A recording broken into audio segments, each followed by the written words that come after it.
Good afternoon, everybody. I'm meteorologist Katie Garner. We are tracking a Category 5 Hurricane Milton. We've seen a lot of strengthening happen with this particular storm today. So the fact is 157-mile-an-hour winds equal a Category 5 hurricane.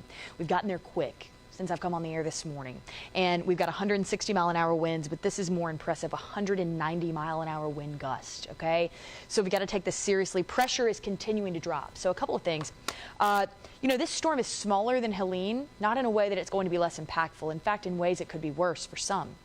What you've got to know with this is the smaller the storm, the more likely the track has a chance to shift, which could happen. We've seen a lot of consistency today with that track, and that's great.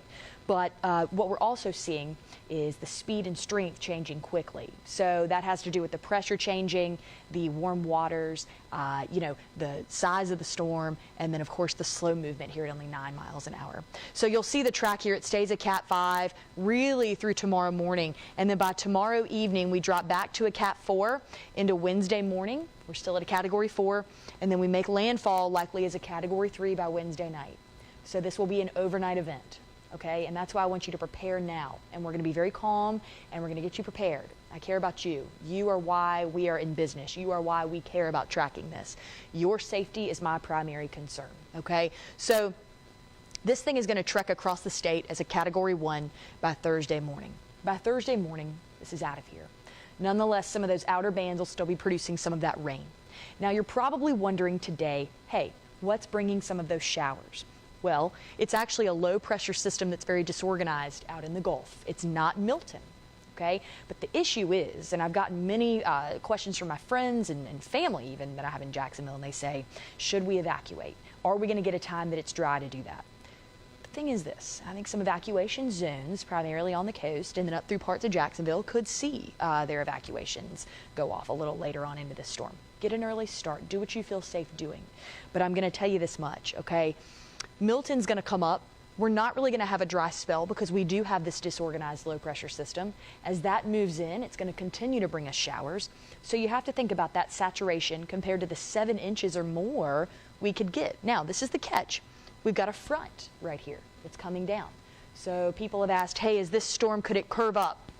No. The front will prohibit that. It will come right across the state, okay? This area of low pressure, that's what's bringing us the disorganized showers. That's going to move off of the Atlantic.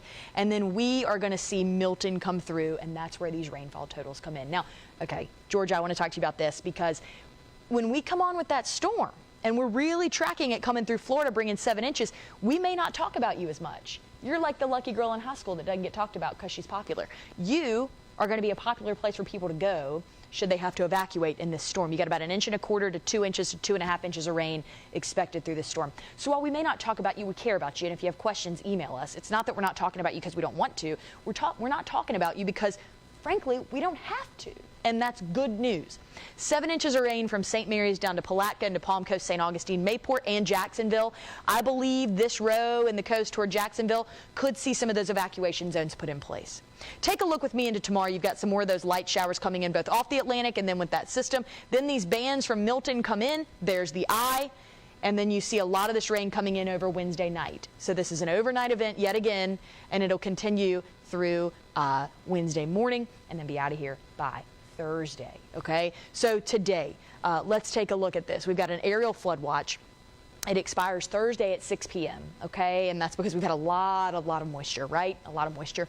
And we're seeing some showers out there right now in certain spots. Now, as far as the wind threat goes, it is highest from Lakeland all the way into St. Pete, Tampa, Sarasota, Bradenton, where this storm is likely to have the biggest impact. This purple color is over 110 miles an hour or higher. One thing I want you to note is that this area, I've got a good friend of mine that lives on her sailboat in St. Pete, and she certainly secured the boat and is headed to Tallahassee, which is great news. I want her to, head up there. But the thing is, a lot of you have already been through this. Mark Collins actually will have something coming on the news tonight at 5:30 with Tarek Minor talking about his childhood home that was absolutely destroyed by Helene. And now they're going to have to deal with more in the way of Milton. It's not okay. It's not something that we're, prepared for or even come close to wanting to deal with, but we're going to have to. Our friends and family in these areas are going to have to. As we get through Kissimmee into Orlando, Titusville, and up here toward parts of Palatka, Middleburg, Orange Park, and Jacksonville, that's where those winds get between about 74 and 110. I think we'll stay not quite in the hundreds, but either way, you're going to look down here, 58 to about 73 miles an hour in some spots. And in our DMA, take a look at this, because this area from Palm Valley into Sawgrass, Ponte Vedra, Jacksonville, Riverside, San Jose, Vignetta, Orange Park, these are the areas that the evacuation zone could potentially come into play. Okay, so that's what we're looking at. Now, storm surge, 9 to 12 feet in Tampa. That is devastating compared to what they've already seen, 9 to 12 feet of rain. And this is, again, the storm surge threat for our area on our coastline. So the tropical wind area is as follows. It'll swing up through here into Tampa, get very, very high, upwards of 9 feet, 9 to 12, which we just talked about in the storm surge range. Our hourly forecast today is in the 70s, okay? And we're going to see these wind speeds really pick up. Look at the timeline here with me. Okay, as we get through tomorrow and into Wednesday in the afternoon and evening, really overnight is when we're going to pick up, and then we see those gusts reach in the 40s into Thursday. So imagine those saturated grounds, okay, after the storm moves through, and then we have wind gusts in the 40s in some spots. It doesn't even take a gust that high. It's going to be a problem because the ground is so saturated, it can uproot a tree very quickly, and that can cause more power outages and big problems, okay? So we're going to be watching it carefully even as we get into Friday.